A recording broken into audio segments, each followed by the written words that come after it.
Hello दोस्तों, मैं अनामिका सिंह स्वागत करती हूँ आप सबका आपके यूट्यूब चैनल नॉलेज कॉर्नर में। फ्रेंड्स, बॉटनी की इस क्लास में जिसमें हम लोग मॉलिकुलर बायोलॉजी पढ़ रहे थे, उसकी आज ये लास्ट क्लास है। अगले नेक्स्ट क्लास में हम लोग मिसलेनियस के कुछ क्वेश्चन देख लेंगे और उसके बाद फिर से वायरस से ही अपने टॉपिक को स्टार्ट करेंगे। तो आप अगर चैनल पर नए हैं तो प्लीज़ चैनल को सब्सक्राइब कर लीजिए और इसको ज़्यादा से ज़्यादा शेयर करिए। स्टार्ट करते हैं। पहला क्वेश्चन है, आज का पहला क्वेश्चन है, Nobel prize for the discovery of the DNA molecules was awarded in the year. मतलब कि क्या पूछा जा रहा है यहाँ पे पूछा जा रहा है डीएनए अणुओं की शोध के लिए नोबेल पुरस्कार किस वर्ष मिला था। आपके सामने 4 ऑप्शन दिए हैं और आप यहाँ पे देख सकते हैं ये क्वेश्चन आपको DSSB पीजीटी में आया हुआ है। और इसी तरह के क्वेश्चन आपको DSSB पीजीटी की बात हो, नवोदय की बात हो, LT ग्रेड की बात हो, GIC हो या फिर बिहार पीजीटी को, हर जगह देखने को मिलता है क्योंकि एग्जामिनर एक प्रॉपर पैटर्न फॉलो करता है जो प्रीवियस ईयर क्वेश्चन से ही पूछे जाते हैं। तो ये वीडियो आपके लिए हर एग्जाम के लिए हेल्पफुल होगा। अगर आप नए हैं तो प्लीज़ आप लोग से अनुरोध है चैनल को सब्सक्राइब कर लीजिए। जिस दिन हमारे 10,000 सब्सक्राइबर हो जाएंगे उसी दिन आपको बायोलॉजी के जिस तरह आप पेड बैच देखते हैं ना, उसी तरह पेड बैच की तरह आपको बैचेस मिलने स्टार्ट हो जाएंगे विद थ्योरी, विद अच्छे एक्सप्लेनेशन और साथ साथ प्रीवियस ईयर क्वेश्चन तो मिलते ही मिलते रहेंगे। तो आप लोग से अनुरोध है, अभी तक आप लोगों ने अगर चैनल को सब्सक्राइब नहीं करा है तो हमारे मोटिवेशन के लिए चैनल को सब्सक्राइब कर लीजिए और इसको अपने सभी दोस्तों के साथ शेयर कर दीजिए। क्वेश्चन जो पूछा गया, डीएनए अणुओं के शोध के लिए नोबेल पुरस्कार किस वर्ष मिला था, तो इसका सही जवाब हो जाएगा 1962, यानी कि 1962 में। अगर पूछा जाए किसको मिला था तो आप सभी को पता है 1953 में वाटसन और क्रिक नामक वैज्ञानिक ने डीएनए का डबल हेलिक्स मॉडल दिया था और उसी के लिए इन्हें 1962 में 1962 में, यहाँ पे 53 होगा, 1962 में नोबेल पुरस्कार जो है वो प्रदान किया गया था। ऑप्शन ए इसका सही जवाब हो जाएगा। नेक्स्ट क्वेश्चन देखते हैं। ये क्वेश्चन भी आपका DSSB पीजीटी में पूछा गया है। रेडियो लेवल डैश के सहयोग से डीएनए संश्लेषण का अध्ययन किया जाता है, यानी DNA synthesis is situated bye incorporation of radio level. Radio level किसके क्या होता है, एडनिन, रिबॉक्स एंगर, यूरेसिल या फिर थायमिडिन। इसका सही जवाब हो जाएगा ऑप्शन डी, थायमिडिन। थायमिडिन में डीएनए संश्लेषण का अध्ययन रेडियो लेवल के सहयोग से किया जाता है। क्यों? क्योंकि थायमीन बेस केवल डीएनए में मौजूद होता है। डीएनए और प्रोटीन की संरचना का अध्ययन करने के लिए C14 और H3, थायमिडिन, यूरिडीन और अमीनो अम्ल जैसे क्षारकों को शामिल किया जाता है। ओके, ऑप्शन डी इसका सही जवाब हो जाएगा। नेक्स्ट क्वेश्चन है, रिवीजन करने के लिए ये पीडीएफ आपको फ्री ऑफ कॉस्ट हमारे टेलीग्राम चैनल पे मिल जाएंगे, तो आप लोग टेलीग्राम चैनल भी ज्वाइन कर लीजिए। अगला क्वेश्चन है, जीन डीएनए द्वारा निर्मित है, इस प्रयोग को समर्थन करने वाले कौन है। मतलब कि gene is a made of DNA was experimentally provided by, ये प्रयोग किसने किया था या फिर इसको समर्थन किसने दिया था कि जो जीन है वो डीएनए से मिलकर बना हुआ है। ग्रिफिथ, मैसल्स और स्टाल, फिशर या फिर एब्री और उनके सहयोगियों ने। तो जीन जो है ये डीएनए से मिलकर बना हुआ है, बिल्कुल सही बात है। डीएनए ही आगे चलकर, जब ये डीएनए थोड़ा अपने आप को करता है, बड़ा करता है, तो आगे चलकर क्रोमोसोम बनाता है और क्रोमोसोम पे ही जीन प्रेजेंट होता है। इस बात को जो अप्रूवल देने वाले थे वो थे एवरी और उनके सहयोगियों ने। ऑप्शन डी इसका सही जवाब हो जाएगा। अगर पूछा जाए उनके सहयोगियों में नाम किसका है, तो उनके सहयोगियों में नाम था मैककार्टी और इनके अलावा इनके एक और सहयोगी थे मैक्लिओड। इन्होंने जो है इस मॉडल को अपना समर्थन दिया था। ऑप्शन डी इसका सही जवाब हो जाएगा। नेक्स्ट क्वेश्चन है, इनमें से कौन सा कोडान का सूत्रपात करता है, यानी कि which of this is initiating codon, AUG, UAA, UGA या फिर GUG। तो जो कोडान का सूत्रपात करने वाला कोड है यहाँ पे AUG, ऑप्शन ए इसका सही जवाब हो जाएगा। जो मिथियोनिन अमीनो अम्ल को कोड करता है, कभी कभी GUG जो कि वैलिन अमीनो अम्ल को कोड करता है, ये भी सूत्रपात कोडान के रूप में कार्य करता है, लेकिन ये कभी कभी करता है, ऑलवेज नहीं करता है। वैसे आपको बता दें कोडान जो होते हैं वो 3 टाइप्स के होते हैं। कितने टाइप्स के होते हैं? 3 टाइप्स के होते हैं। कौन कौन? UAG, UGA और UAA, ये 3 टाइप के कोडान होते हैं। किसी भी अमीनो अम्ल को कोड नहीं करते हैं। ये जो तीनों होते हैं, ये 3 कोडान होते हैं, ये किसी भी अमीनो अम्ल को कोडान नहीं करते हैं। और जो अमीनो अम्ल को कोडान करता है वो AUG है। इसके अलावा कभी कभी GUG भी करता है, पर ये ऑलवेज नहीं करता है। ये क्या करते हैं, ये mRNA पर प्रोटीन संश्लेषण का समापन करते हैं और इन्हें टर्मिनेशन कोडान कहा जाता है। अगर आपसे एग्जाम में पूछ लिया जाए टर्मिनेशन कोडान कौन कौन से होते हैं, तो टर्मिनेशन कोडान UAG, इसके अलावा UGA और इसके अलावा UAA होता है। ये याद करने में थोड़ा सा कंफ्यूजिंग होता है, आप ऐसे याद कर सकते हैं। देखिए U इसमें भी है, AG है ना, फिर G को उलट दीजिए, G को इधर ले आइए, A को इधर ले आइए और U के बाद डबल A लगा दीजिए, ऐसे आप याद कर लीजिए, ठीक है। ये इसका सही क्रम हो जाएगा। हाँ, इसका सही जवाब ऑप्शन ए हो जाएगा, क्योंकि ये अमीनो अम्ल को कोड करता है। बाकी जो हमने 3 कोडान बताए वो अमीनो अम्ल को कोड नहीं करते हैं, इन्हें इंटरमिशन कोडान कहा जाता है। नेक्स्ट क्वेश्चन देखते हैं। ये आपका LT ग्रेड बायोलॉजी में 2018 में आया हुआ क्वेश्चन है। क्वेश्चन पूछा है, आप triplet codon is mRNA which is usually standing point is protein synthesis in. वाहक RNA में त्रिक कोडान जो सामान्यतः प्रोटीन संश्लेषण में आरंभ बिंदु है, कौन सा है? तो अभी हम लोगों ने देखा था वो कौन सा था, AUG था, ठीक है। AUG, ऑप्शन ए इसका सही जवाब हो जाएगा। अगला क्वेश्चन, निम्नलिखित में से एक निदान पद्धति है, यानी कि डायग्नोस्टिक टेक्निक कौन कौन सी, डायग्नोस्टिक टेक्निक इसमें से कौन सी है? ऑप्शन है TEM एंड SEM, अलीशा, बोथ, नन। इसका सही जवाब हो जाएगा ऑप्शन बी, अलीशा। अलीशा का नाम आप सभी ने सुना होगा। इसका पूरा नाम है enzyme linked immunosorbent assay, enzyme linked immunosorbent assay. इसमें एंटीजन, एंटीबॉडी, इंस्ट्रक्शन और एल्कलाइन फास्फेट का इस्तेमाल किया जाता है। जबकि बात करें टेम और सैम की, तो ये एक इलेक्ट्रॉन माइक्रोस्कोप है जिसे किसी चीज़ के अध्ययन के लिए इस्तेमाल किया जाता है। एलिसा अच्छा किसके डायग्नोस्टिक में यूज होता है? तो हम सभी को पता है HIV का पता लगाने के लिए। HIV human immuno deficiency virus, इसका पता लगाने के लिए ह्यूमन इम्यूनो वायरस, ठीक है, इसका पता लगाने के लिए इसका यूज किया जाता है, एलिशा परीक्षण किया जाता है। ऑप्शन बी इसका सही जवाब हो जाएगा। राजस्थान PCS PGT में आया हुआ क्वेश्चन है। अगला question, satellite DNA is a useful tool in. ये भी देखिए राजस्थान में आया हुआ है। तो किसी भी स्टेट का आप एग्जाम देने जा रहे हैं PGT TGT लेवल की, तो वहाँ ये क्वेश्चन आपके लिए हर एग्जाम के लिए हेल्पफुल है। Satellite DNA is a useful tool in, तो ये फॉरेंसिक विज्ञान में कार्य करता है। ऑप्शन ए इसका सही जवाब हो जाएगा, फॉरेंसिक साइंस। नेक्स्ट क्वेश्चन है, अ double standard DNA has 18% cytosine, the percentage of other based will be. इसका जो सही जवाब हो जाएगा वो हो जाएगा एडनिन जो होगा वो 32 होगा, थायमिन 32 होगा और ग्वानिन 18 होगा, यानी कि ऑप्शन सी इसका सही जवाब हो जाएगा। एडनिन, थायमिन, ग्वानिन और साइटोसिन ये किसी DNA पेयर बेस में होते हैं, जहाँ पे अगर A और T की बात करें, एडनिन और थायमिन की अगर बात करें, तो A और T डबल बॉन्ड और ग्वानिन और साइटोसिन ट्रिपल बॉन्ड के साथ जुड़े होते हैं।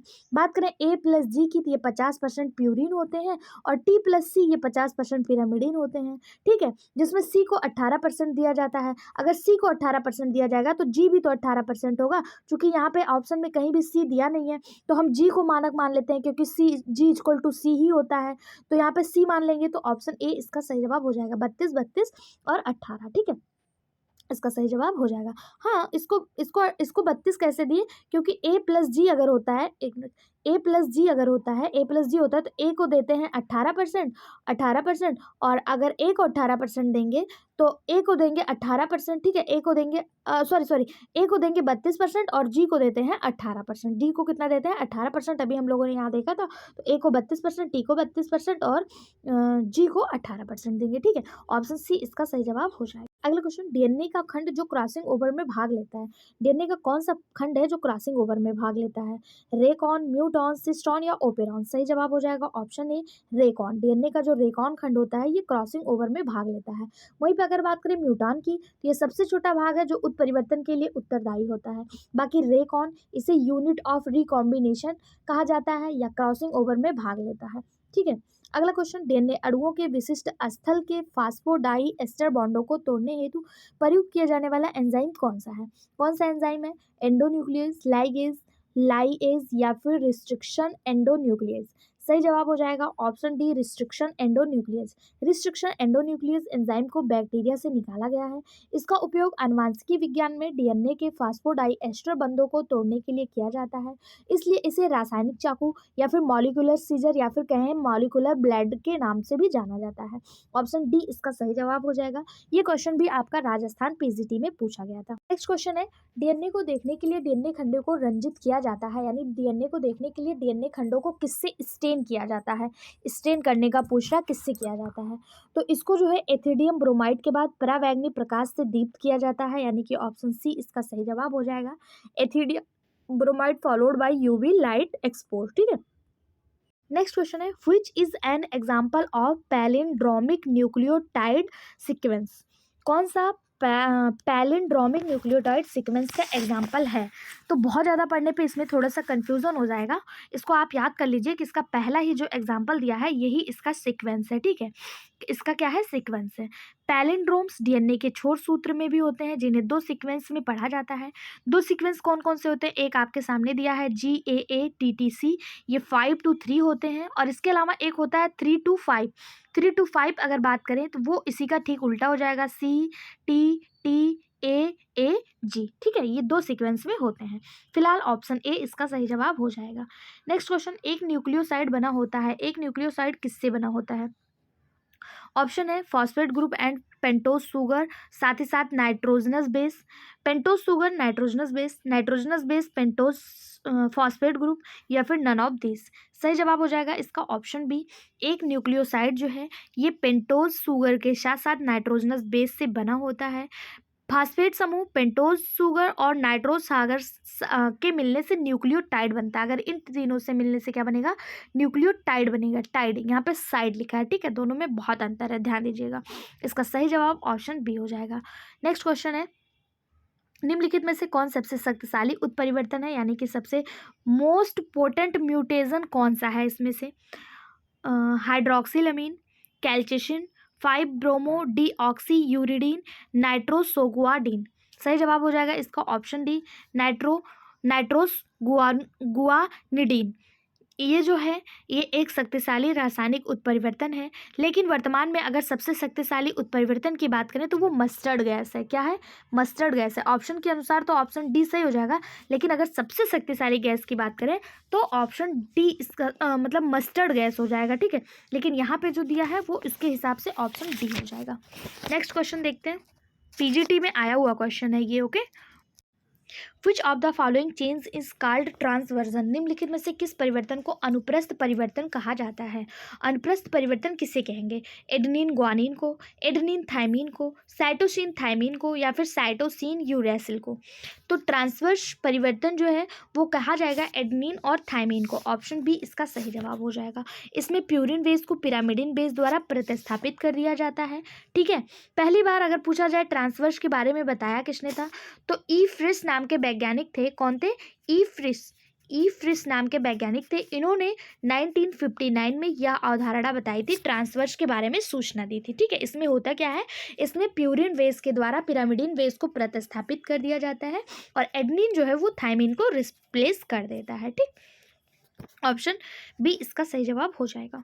अगला क्वेश्चन है जो आपका यूपीपीसीएस प्री में आया हुआ है, substitution of a purine nucleotide by a pyrimidine nucleotide is called। Pyrimidine nucleotide द्वारा प्यूरिन न्यूक्लियोटाइड के प्रतिस्थापन को क्या कहा जाता है। तो अभी हम लोगों ने देखा था इसी को ट्रांसवर्जन कहा जाता है, ट्रांसवर्जन कहा जाता है। ऑप्शन सी इसका सही जवाब हो जाएगा। नेक्स्ट क्वेश्चन है आपका, डीएनए में कौन सा एक उपग्रह डीएनए है, यानी कि कौन सा डीएनए का सैटेलाइट डीएनए है। डीएनए ऑफ रिपीटिंग जीन, यही इसका एक उपग्रह डीएनए है। पहला ही बिल्कुल सही हो जाएगा, ऑप्शन ए। अगला क्वेश्चन है, डीएनए द्विकुंडली के एक पूर्ण चक्र की लंबाई क्या है। डीएनए का जो डबल हेलिक्स मॉडल है इसके एक पूर्ण चक्र की लंबाई पूछा है।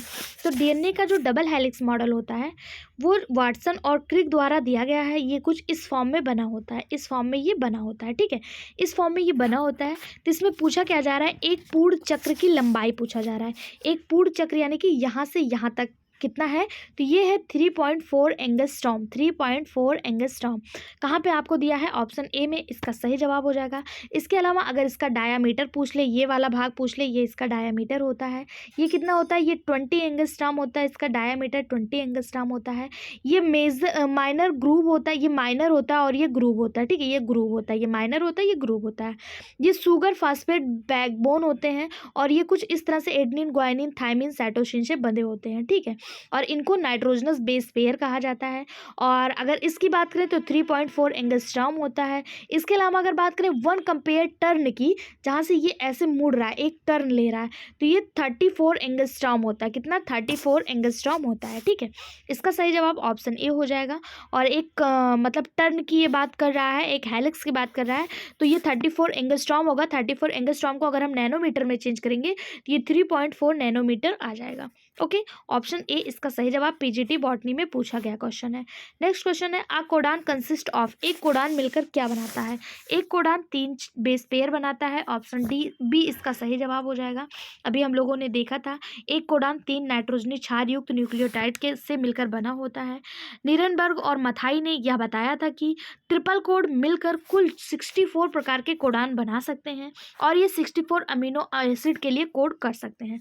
लेकिन अगर सबसे पहले पूछा जाए कि ट्रिपल कोडान यानी कि त्रिक कोडान के बारे में या फिर त्रिगुणिक कोडान के बारे में सबसे पहले किसने बताया था, तो वो एक साइंटिस्ट थे, जॉर्ज गैमो नाम के साइंटिस्ट थे। इन्होंने ट्रिपल कोडान के बारे में बताया था। लेकिन नीरनबर्ग और मेथाई ने यह बताया था कि ये जो ट्रिपल कोडान है ये मिलकर 64 प्रकार के कोडान बना सकते हैं जो 64 अमीनो अम्ल के लिए कोड कर सकते हैं। ये बात नीरनबर्ग और मथाई ने बताया था। बाकी अगर ट्रिपल कोडान की अवधारणा पूछ ले किसने दी थी, तो जॉर्ज गैमो ने दी थी। ओके, और कितने कोडान होते हैं, तो 3 कोडान होते हैं। ऑप्शन बी इसका सही जवाब हो जाएगा।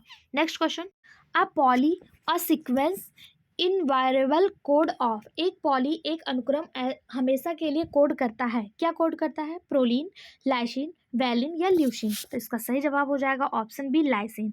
मथाई ने यह अवधारणा बताई थी और उन्होंने कहा था कि एक पॉली जो है वो हमेशा एक लाइसिन को कोड करेगा।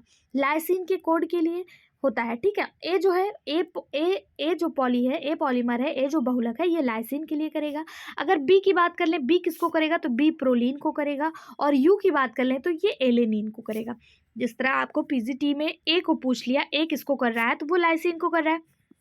बी भी पूछ सकता है और यू भी पूछ सकता है। बी किसको करेगा, ये प्रोलीन को करेगा। और यू किसको करेगा, यू करेगा एलानिन को, जो आपको ऑप्शन में नहीं दिया है, यू करेगा एलेनिन को, ठीक है। इसका सही जवाब ऑप्शन बी हो जाएगा। नेक्स्ट क्वेश्चन, निम्नलिखित कोडान समापन कोडान है सिवाय, मतलब समापन कोडान हमने आपको बताया था 3 समापन कोडान होते हैं। कौन कौन से होते हैं, तो सबसे पहले देखिए ए यू जी, ये समापन कोडान है, नहीं है, यही आपका समापन कोडान नहीं है। समापन कोडान कौन कौन से होते हैं, तो समापन कोडान होते हैं यू ए जी, एक हो गया। उसके अलावा आप इसको उलट दीजिए, यू को यू लिख दीजिए, ए जी को पहले लिख दीजिए, ए को बाद में लिख दीजिए, ठीक है। इसके अलावा यू को यू रहने दीजिए और यहाँ पे ए कर दीजिए। ये 3 समापन कोडान होते हैं। यू ए जी जो है ये समापन कोडान नहीं है। ऑप्शन बी इसका सही जवाब हो जाएगा। नेक्स्ट क्वेश्चन देखते हैं, ई कोलाई का आनुवांशिक कोड समापन नहीं है। ई कोलाई का आनुवांशिक कोड समापन नहीं है। Human genetic code of birds, mitochondrial genetic code या एल्गल जेनेटिक कोड। तो इसका सही जवाब हो जाएगा ऑप्शन सी, माइटोकॉन्ड्रियल आनुवांशिक कोड के समान नहीं है। ई कोलाई का जो आनुवांशिक कोड है वो मानव आनुवांशिक कोड, बर्ड्स आनुवांशिक कोड और एल्गल जेनेटिक कोड के इक्वल है, लेकिन ये माइटोकॉन्ड्रियल जेनेटिक कोड के समान नहीं है। आनुवांशिक कोड लगभग सार्वभौमिक है, यानी कि माइटोकॉन्ड्रियल और कुछ प्रोटोजोआ को छोड़कर सभी में आनुवांशिक कोड जो है वो लगभग इक्वली होता है, ठीक है। ऑप्शन सी इसका सही जवाब हो जाएगा। अगला क्वेश्चन, सेमी कंजर्वेटिव डीएनए प्रकृति के वाटसन और क्रिक विचार को प्रयोगात्मक रूप से स्थापित किया। ओसनबर्ग ने, मैसेल्सन ने, लेवी मोटालनी द्वारा या फिर बेली के द्वारा। तो इसका सही जवाब हो जाएगा ऑप्शन बी, मैसेल्सन द्वारा। सर्वप्रथम मैसेल्सन और स्टाहल नाम के साइंटिस्ट थे। इन्होंने प्रोकैरियोटिक जीव जैसे ई कोलाई में डीएनए द्विगुणन के अर्धसंरचनात्मक प्रक्रिया को प्रयोग करके सिद्ध किया। उसके बाद टेलर ने इसे यूकैरियोटिक में प्रदर्शित किया। यानी जो वाटसन और क्रिक का डबल हेलिक्स मॉडल था, इसको सिद्ध किसने किया? मेल्ससन ने। ठीक है, मेल्ससन और इनके साथ एक साइंटिस्ट थे स्टाहल। और इसके बाद ये इन्होंने प्रोकैरियोटिक में किया था। यूकैरियोट में किसने किया? तो एक टेलर नाम के साइंटिस्ट आए, टेलर, इन्होंने यूकैरियोट में इसको सिद्ध किया था। ठीक है, ऑप्शन बी इसका सही जवाब हो जाएगा। नेक्स्ट क्वेश्चन, क्लेमाइडोमोनास के स्ट्रेन ज़्यादातर स्ट्रेप्टोमाइसिन सेंसिटिव हैं। एक विशेष कल्चर माध्यम से स्ट्रेप्टोमाइसिन की आवश्यकता होती है। इस स्ट्रेप्टोमाइसिन निर्भरता का उपयोग निम्नलिखित में से किया जाता है। किसके लिए किया जाता है? तो ये प्लाज्मा जीन के लिए किया जाता है। ऑप्शन ए इसका सही जवाब हो जाएगा। पीजीटी बॉटनी में आया हुआ क्वेश्चन है। केंद्रीय डीएनए के अतिरिक्त कोशिकीय द्रव्य डीएनए अणुओं को एक साथ मिलकर प्लाज्मा जीन कहा जाता है। ठीक है, और ये जो होता है ये इसी के लिए किया जाता है। ऑप्शन ए इसका सही जवाब हो जाएगा। नेक्स्ट क्वेश्चन, निम्नलिखित में से कौन भविष्य की पीढ़ी के लिए सबसे हानिकारक है? यानी कौन सा हार्मफुल है? डिलीशन, डिप्लीकेशन, इन्वर्जन या फिर ट्रांसलोकेशन? तो इसका सही जवाब हो जाएगा ऑप्शन सी इन्वर्जन। इन्वर्जन है क्या? तो ये एक प्रकार का अंतरा गुणसूत्रीय उत्परिवर्तन है जिसमें गुणसूत्र का एक भाग अलग होकर पुनः उलटकर जुड़ता है। इसके फलस्वरूप बंधत्या उत्पन्न होती है तथा यह भविष्य के लिए हानिकारक होता है। वही बात करें डिलीशन की, तो इसमें एक या एक से अधिक समाचार जोड़ियों को कोई नया खंड यानी डीएनए अणु से जोड़ दिया जाता है, इसी को डिलीशन कहा जाता है। इसके अलावा ट्रांसलोकेशन, इसमें एक प्यूरिन के स्थान पर दूसरा प्यूरिन की जगह पिरामिडिन आ जाता है, ये हम लोगों ने देखा था। डुप्लीकेशन, इसमें जीनों की संख्या में परिवर्तन होता है। और जो हार्मफुल है वो इन्वर्जन है। ऑप्शन सी इसका सही जवाब हो जाएगा। इन्वर्जन जो है ये हार्मफुल होता है। नेक्स्ट क्वेश्चन, अगला क्वेश्चन है टाटोमेरिज्म है। टाटोमेरिज्म क्या है? ऑप्शन है pairing of purine with purine, pairing of pyrimidine with pyrimidine, both of above, या pairing of purine with pyrimidine. तो इसका सही जवाब हो जाएगा पिरामिडिन के साथ प्यूरिन की जोड़ी टाटोमेरिज्म कहलाती है। ऑप्शन डी इसका सही जवाब पीजीटी में आया हुआ क्वेश्चन है।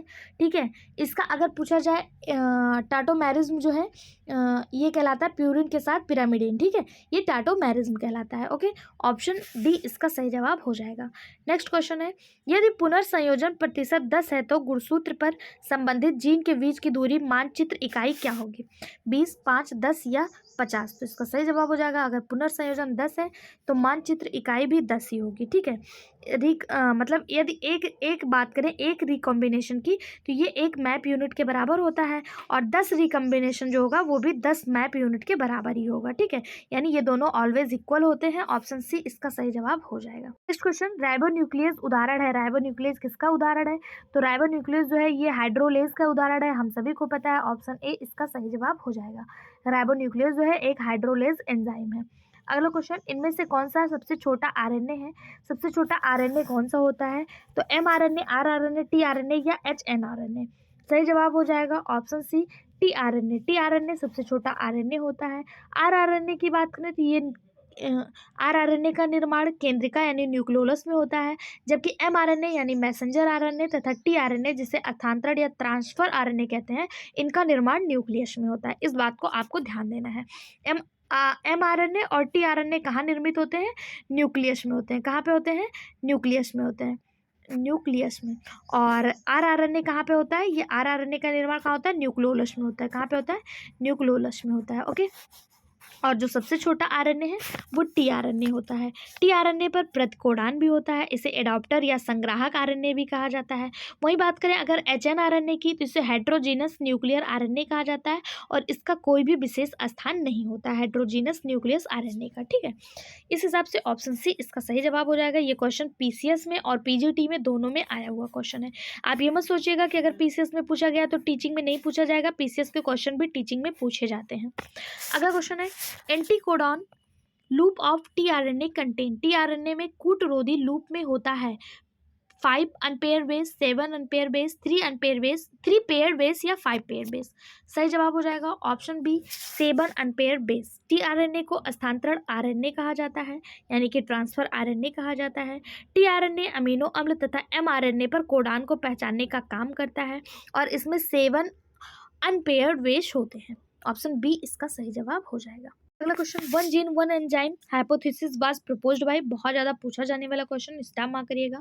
वन जीन वन एंजाइम परिकल्पना किसने दी? तो ये बीडल और टॉटम के द्वारा दिया गया। ऑप्शन बी इसका सही जवाब हो जाएगा। बीडल तथा टाटम नाम के वैज्ञानिक ने एक प्रयोग किया, किस पर किया? ड्रोसोफिला पे किया। ड्रोसोफिला क्या है? तो एक न्यूरोस्पोरा है, यानी कि एक कवक है। इस पर इन्होंने एक प्रयोग किया था और इन्होंने वन जीन वन एंजाइम धारणा दी थी। जबकि बात करें जैकब और मोनार्ड की, इन्होंने लैक ओपेरॉन की खोज की थी। किसकी? लैक ओपेरॉन की खोज की थी। और लूरिया और डेलब्रग की अगर बात करें तो इन्होंने फंक्शनल टेस्ट को खोजा था। फंक्शनल टेस्ट को किसने खोजा था? लूरिया और डेलब्रग ने। इसका सही जवाब ऑप्शन बी हो जाएगा। बीडल और टॉटम ने वन जीन वन एंजाइम परिकल्पना दी थी। अगला क्वेश्चन, डीएनए के द्विगुणन के समय लीडिंग सूत्र के संश्लेषण में प्रयुक्त एंजाइमों को क्रमबद्ध कीजिए तथा नीचे दिए गए विकल्पों में उत्तर का सही चुनाव कीजिए। तो ये जो एंजाइम का सही क्रम होता है, ये होता है, कैसे होता है इसका क्रम? इसका क्रम होता है topoisomerase, helicase, RNA polymerase, DNA polymerase third. ये इसका एक क्रम होता है, ठीक है, इसका क्रम होता है। जिसमें अगर बात करें टोपो आइसोमरेज की, तो यह सूत्रों को छोटे छोटे टुकड़ों में काटता है। फिर हेलिकेज क्या होता है? तो यह डीएनए के दो सूत्रों को खोल देता है। आरएनए पॉलीमरेज क्या करता है? तो यह आरएनए प्राइमर का निर्माण करता है। और डीएनए पॉलीमरेज थर्ड क्या करता है? तो यह नई पीढ़ी श्रृंखला को आगे बढ़ाता है। ऑप्शन सी इसका सही जवाब हो जाएगा। पीजीटी बायोलॉजी में आया हुआ क्वेश्चन है। पीडीएफ आपको फ्री ऑफ कॉस्ट हमारे टेलीग्राम चैनल पर मिल जाएगा, वहां से लेके अपना रिवीजन करते रहिएगा।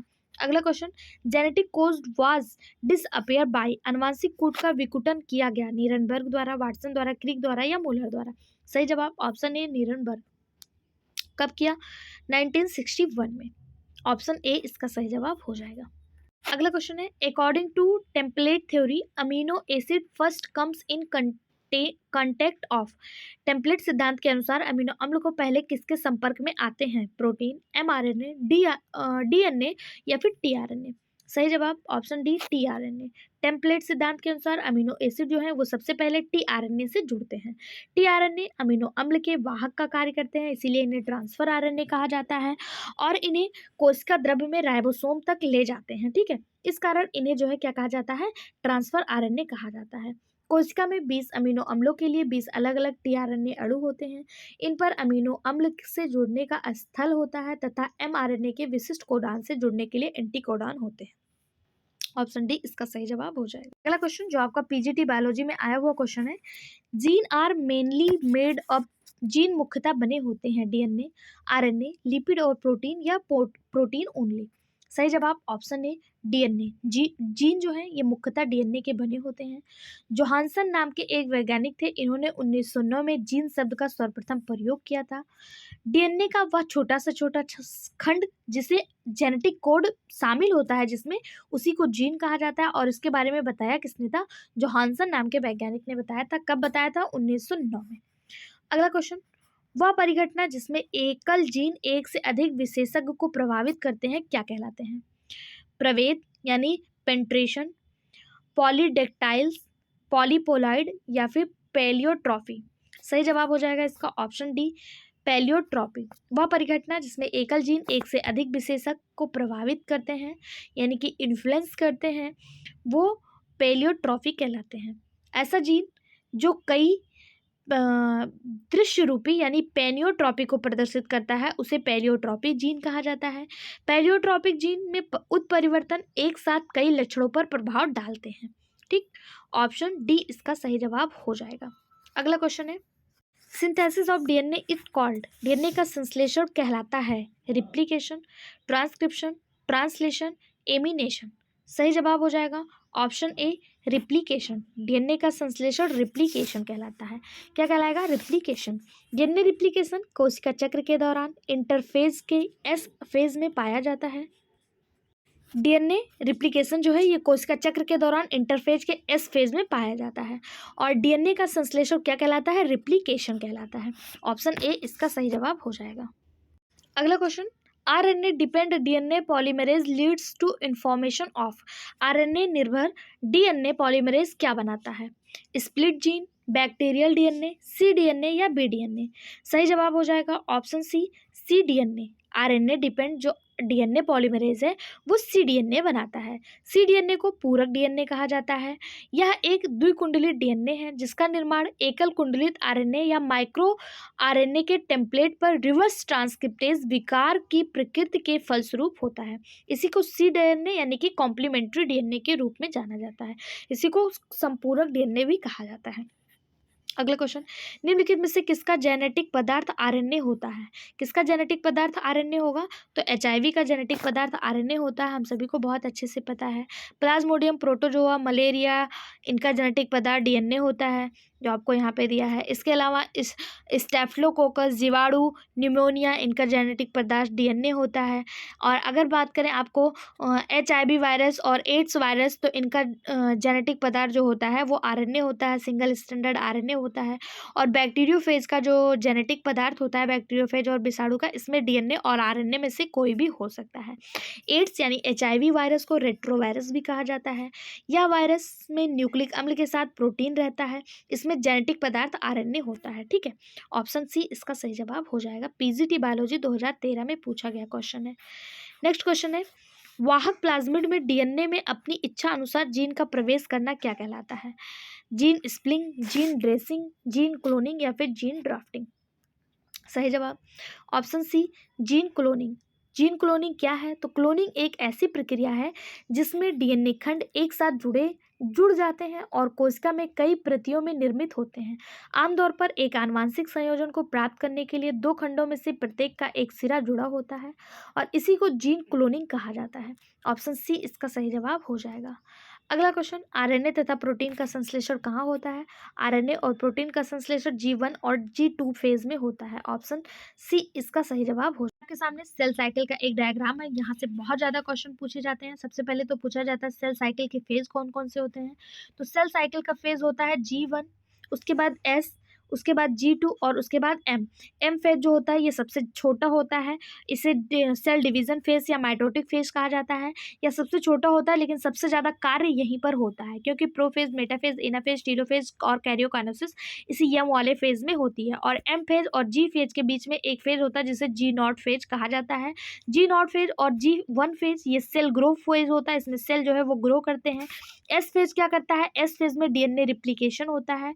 और G2 फेज जो है इसमें प्रिपरेशन ऑफ माइटोसिस होता है, यानी जो कोशिका होती है वो माइटोसिस के लिए तैयार होती है, ये सबसे छोटा फेज होता है।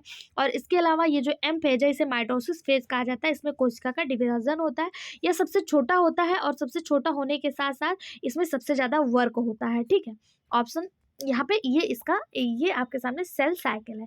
बाकी आरएनए आरएनए और प्रोटीन का संश्लेषण वो G1 और G2 फेज में होता है। कहाँ पे?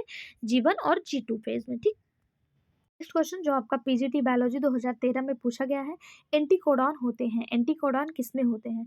डीएनए में, टीआरएनए में, एमआरएनए में या आरएनए में? तो अभी हम लोगों ने देखा था एंटीकोडॉन जो है वो टीआरएनए में होते हैं। किसमें? टीआरएनए में होते हैं, या सबसे छोटा आरएनए होता है। ठीक है, ऑप्शन बी इसका सही जवाब हो जाएगा। अगला क्वेश्चन, डीएनए टेम्पलेट पर आरएनए बनने की प्रक्रिया को क्या कहते हैं? डीएनए टेम्पलेट पर आरएनए बनने की प्रक्रिया को ट्रांसक्रिप्शन कहते हैं। ऑप्शन डी इसका सही जवाब हो जाएगा। क्या कहेंगे? ट्रांसक्रिप्शन कहेंगे। लैक ओपेरान उदाहरण है। क्यों एक्सप्लेन नहीं कर रहे? क्योंकि ये ट्रांसक्रिप्शन वाला पहले एक्सप्लेनेशन हम लोग कर चुके हैं। ठीक है, लैक ओपेरॉन किसका एग्जाम्पल है?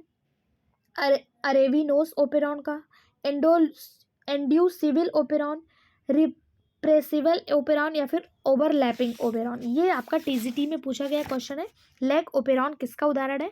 सही जवाब हो जाएगा इंड्यूसिबल ओपेरॉन का। किसका? इंड्यूसिबल ओपेरॉन का। ऑप्शन बी इसका सही जवाब हो जाएगा। लैक ओपेरॉन इंड्यूसिबल ओपेरॉन का उदाहरण है। ओपेरॉन संकल्पना के अनुसार अधिकांश जीवों की सक्रियता पर नियमन अनुलेखन स्तर पर प्रेरणा या दमन द्वारा किया जाता है। ऑप्शन बी इसका सही जवाब हो जाएगा।